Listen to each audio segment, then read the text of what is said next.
다음 질문은 한국은 예. 왜 유달리 음흠. 갑질이 많아요? 음. 외국은 뭐 그런 게 별로 없잖아요. 한국은 왜? 두 가지 원인을 이제 얘기하고 싶은데, 첫째는 뿌리 깊은 양반 쌍놈 문화. 음, 그러니까 가장 근원적으로는 이 신분제 사회에서 평민들이나 신분이 낮은 사람들이 얼마나 평생을 업신여김 당하고 사람 취급 못 받고 그 한과 응어리가 있는 거죠. 그래서 우리들에게 우리의 깊은 무의식 속에 출세해야 사람 대접 받는다 라고 하는 강박이 있는 거예요. 출세하는 게 그래서 지상 목적이 되는 거죠. 그러면 출세를 해가지고 너그럽게 약자들을 보호하고 보살피고 이러는 게 아니라 나도 당했잖아. 그럼 출세하면 어떻게 해야 돼? 똑같이 갚아주는 거죠. 그래 높은 사람 보면 굽신거리잖아. 왜 굽신거려 내가? 국회의원하고 국회의원이 손 내밀면 다 두 손으로 덥석 잡지 한 손으로 당당하게 악수하는 사람도 거의 없어요. 없죠. 그 왜야? 우리 무의식 속에 그 높은 신분에 대한 막연한 동경과 위압감.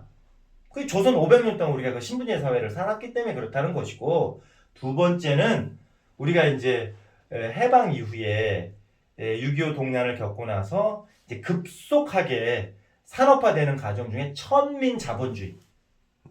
그냥 우리나라에서 존경받는 부자가 없잖아. 네. 우리나라는. 그게 왜냐면 급속하게 산업화되면서 정말 정당한 방법으로 많은 사람들에게 존경받으면서 부를 쌓아온 사람들이 없는 거예요. 돈이 최고다. 돈 가진 놈이 장땡이지. 그냥 조선시대의 신분이, 조선시대의 그 신분 계급의 차별이 산업화 이후에 이게 이제 천민 자본주의가 들어오면서 뭐가 된 거예요? 그 신분이 돈이 결정하게 된 거예요. 그러니까 돈을 많이 가지고 있으면 자기들이 신분이 높다고 생각하는 거예요. 그러니까 자기 기사를 예를 들면 자기 이제 가정에서 일 도와주는 파출부들을 정말로 노비라고 생각하는 겁니다. 무의식 속에서. 그러니까 그 사람들의 입장에서는 그게 너무 자연스럽고 당연한 거죠. 우리나라 사람들이 재벌들 다 싫어하잖아요. 싫어하면서도 그거를 쫓지. 싫어하는 게 문제가 아니고 싫어하는 건 그냥 도덕적으로 저렇게 살면 안 되는데 사람이 저래서는 안 되지 하면서 다 쫓아가 그걸. 욕망은 그걸 갈구해요. 재벌 3세 그런 게 뭐가 오빠 이렇게 돼. 우리가 배운 윤리적으로는 사람의 사람됨, 뭐 그 사람의 인성, 또 그 사람이 지향하는 어떤 가치를 소중하다고 배운 거고, 나 재벌 3세하고 오빠 이게 우리의 욕망이고, 굉장히 그래서 한국 사회가 다이나믹하면서도 폭력적인 돈에 의한 폭력이 엄청나게 많죠. 지금은 돈이 신인 나라에서 우리가 살고 있는 거예요. 그 갑질 사건 하면 가장 먼저 생각나는 게 땅콩 회항 사건 아시죠? 영상 보셨어요? 그 영상 녹음 소리라든가 그런 거 들으면 굉장히 괴성을 막 지르죠. 소리를 엄청 하는. 그거는 어떻게 사람이 그렇게 소리를 지를 수가 있어요? 그 사람은 이제 성장 과정에서도 내가 문제가 있는 것 같고, 아, 보니까 그 엄마가 그렇더라고. 엄마가 똑같- 분노 조절 장애던데 보니까 완전히. 그런 엄마 밑에서 그런 이제 자식들이 나온 거고, 근본적으로 그런 오너들은 사실은 그 오너 집안의 지분이 몇 프로 안 되거든. 1, 2%밖에 안 돼요. 네. 그런데 그 그룹 전체를 자기 거라고 생각하는 거지. 그리고 그 직원들은 자기 노비라고 생각을 하고, 그 노비가 말하자면 내 말을 안 듣니 얼마나 화가 나. 그건 알겠는데 왜 이렇게 마음속에 분노가 많아요? 그런 사람은? 그거는 이제 그 사람들 마음을 들여다봐야지.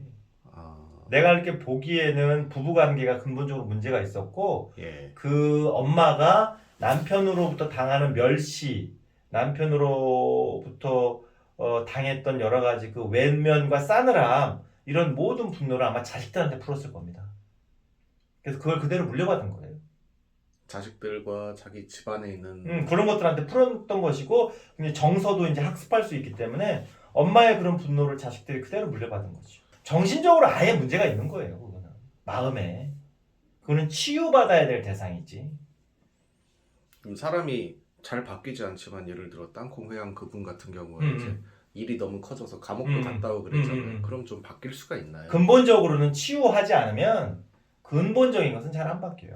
그러니까 뭐 교도소도 갔다 오고 하면은 조금 이제 예전만큼은 아니더라도 조금 조심하는 바가 있겠지만 그것을 무의식을 근원적으로 치유해야만 그래야 근본적인 변화를 경험하는 것이지 다 임시방편이에요. 왜냐면 사람이 큰 일을 겪으면은 변할 수도 있다고 들어가요. 큰 일을 겪으면 변하기도 하고 더 큰 분노가 잠재의식이나 무의식에 쌓이기도 하고 나중에 그래서 더 크게 터질 수도 있어요. 그 분노를 꾹꾹 그냥 눌러만 담고 있으면.